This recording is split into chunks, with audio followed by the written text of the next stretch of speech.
Aujourd'hui, nous sommes réunis à l'UCAD en partenariat avec l'Institut des sciences de l'environnement pour lancer une discussion autour des résultats d'un rapport qu'on a conduit sur le financement de la transition énergétique. Ils sont autant que les pays développés face à l'obligation de contribuer à la lutte contre le réchauffement climatique, mais les moyens ne sont pas égaux. Et on rappelle aussi que la responsabilité historique n'est pas égale. Donc, il faudrait que l'on pose ce débat-là dans ce contexte d'injustice et qu'on voit comment accompagner des pays comme le Sénégal vers une transition énergétique, mais une transition énergétique juste, qui prenne en compte ces enjeux et puis surtout qui ne laisse personne en rade, qui prenne en compte les besoins et les préoccupations de toutes les communautés du Sénégal. La recherche, c'est un premier pas.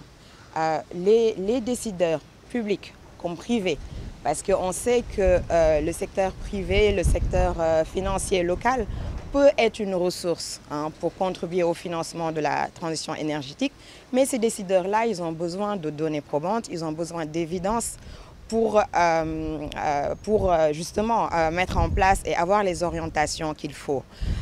Vous l'avez rappelé, tels qu'ils sont structurés pour le moment, les financements qui sont censés appuyer la transition énergétique viennent essentiellement d'investisseurs privés, étrangers, avec une part de prêt qui n'est pas négligeable. Donc l'idée, c'est de ne pas être dans ce processus-là en augmentant le poids de la dette pour le Sénégal. On a déjà une crise de la dette, il ne faudrait pas l'aggraver.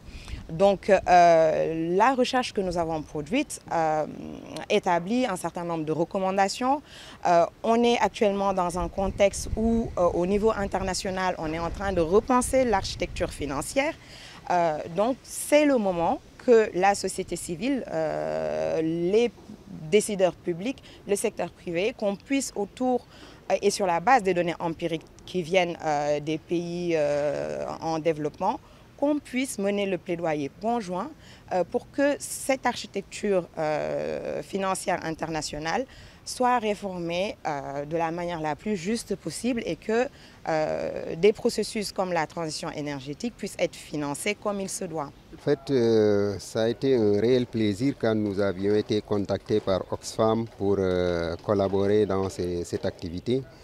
Parce que qui connaît l'Institut, c'est que nous travaillons sur ces questions de durabilité et la transition énergétique en est un point central donc, de la durabilité parce qu'on travaille ici sur des questions de transition énergétique qui a un impact direct sur les changements climatiques.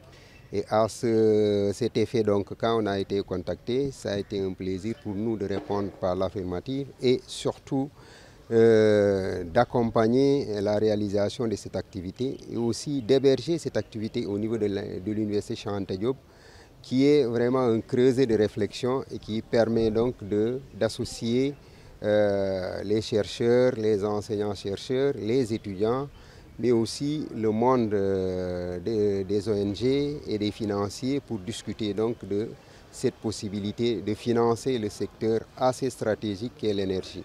Surtout l'énergie verte, l'énergie renouvelable qui permet donc d'adresser les questions liées donc au changement climatique.